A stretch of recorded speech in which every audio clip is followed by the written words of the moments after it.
રિક્ષામાં મુસાફરી કરતી વૃદ્ધ મહિલાઓએ હવે સાવધાન રહેવું પડશે, કારણ કે રિક્ષામાં ડ્રાઈવર કે પછી મુસાફરના સ્વાંગમાં કોઈ મોટો ચોર કે ગુનેગાર પણ હોઈ શકે છે।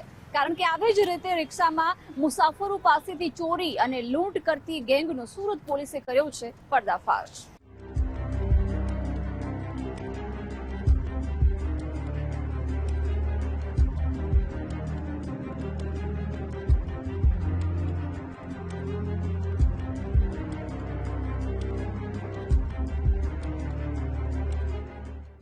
શું તમે ઓટો રિક્ષામાં મુસાફરી કરો છો? શું તમે સિનિયર સિટીઝન છો?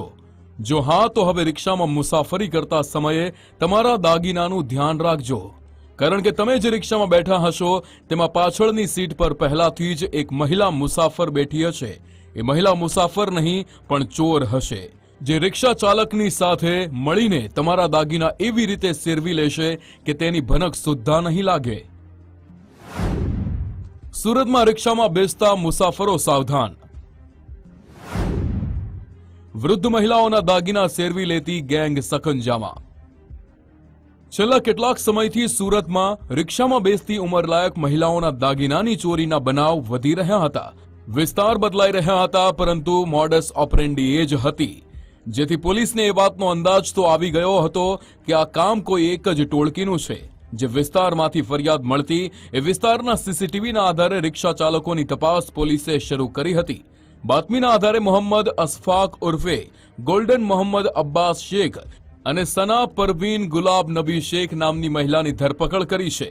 આરોપીઓ પાસેથી 2.33 લાખના સોનાના ઘરેણા, મોબાઈલ સહિતનો મુદ્દામાલ કब्जे કર્યો છે। सीसीटीवी फुटेज के आधार पे करीब 500 से ज़्यादा लोकेशन पे उन्होंने सीसीटीवी फुटेज देखे। इसके आधार पे उन्होंने 2 आरोपियों को अरेस्ट किया। इसमें मुख्य आरोपी जो है वो मोहम्मद अशफाक उर्फे गोल्डन, ये मीठी खाड़ी लिम्बायत में रहता है, 32 साल का है और इसके ऊपर ऑलरेडी 23 गुना गुजरात में अलग अलग पुलिस स्टेशन में दर्ज हैं। और इसके साथ में सना परवीन डॉटर ऑफ गुलाम नबी शेख, ये ख्वाजा नगर झोपड़पट्टी सलावतपुरा में रहती है, अनमेरिड है ये, और ये इसके साथ में इस क्राइम में थी। और पूछताछ के दौरान 3 गुना जो हैं वो डिटेक्ट हुए। एक उमरा पुलिस स्टेशन में उन्होंने इस तरह का ही क्राइम किया था, एक Ankleshwar city A division police station में ही इस तरह से क्राइम किया था। मुख्य आरोपी अब्बास રીઢો ગુનેગાર। ચોરી, લૂંટ અને સ્નેચિંગ જેવા ગુનામાં માહેર। લિફ્ટ આપવાના બહાને ફસાવતા શિકાર। પોલીસે પકડેલા બંને આરોપી અગાઉ પણ પોલીસના હાથે ઝડપાયેલા છે। આરોપી રિક્ષા લઈને નીકળતો હતો, એકલ દોકલ વૃદ્ધ મહિલાઓને ટાર્ગેટ બનાવતા હતા, જેથી ગુનો આચરી ભાગવામાં સરળતા રહે। આરોપીઓની મોડસ ઓપરેન્ડીની વાત કરીએ તો મુખ્ય આરોપી રિક્ષા ચલાવતો હતો અને મહિલા આરોપી પાછળની સીટમાં મુસાફર તરીકે બેસતી હતી।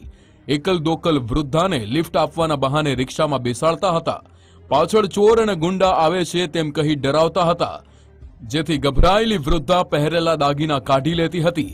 એ પછી બાજુમાં મુસાફરના સ્વાંગમાં બેસેલી આરોપી મહિલા અને રિક્ષા ચાલક અબ્બાસ વૃદ્ધા પાસેથી દાગીના લૂંટી કે સેરવી લેતા હતા। ત્યારબાદ વૃદ્ધ મહિલાને રસ્તામાં ઉતારી રિક્ષા ભગાવી દેતા હતા। આવી રીતે અબ્બાસ શેખ અગાઉ 23 ગુનામાં પોલીસના હાથે ઝડપાયેલો છે, તો આરોપી મહિલા ચોરી અને છેતરપિંડીના 3 ગુનામાં સંડોવાયેલી હોવાનું ખુલ્યું છે।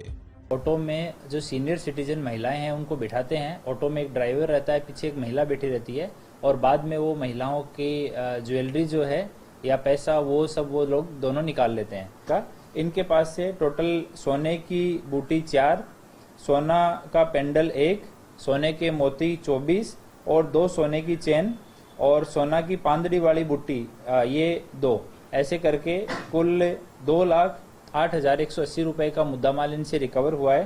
अभी और पूछताछ हम लोग कर रहे हैं और इस गुना में उमरा पुलिस स्टेशन में और खटोदरा पुलिस स्टेशन दोनों में BNS की कलम 112 का उमेरा भी किया गया है। જે રીતે આરોપીઓનો ગુનાહિત ભૂતકાળ સામે આવ્યો છે તેના પરથી એક વાત સ્પષ્ટ છે કે બંનેમાંથી કોઈને પોલીસના પકડવાનો ડર નથી। જેલમાંથી છૂટ્યા બાદ ગુનાહિત માનસિકતા ધરાવતો અબ્બાસ અને આરોપી મહિલા ફરી ગુના આચરવાનું શરૂ કરી દેતા હતા।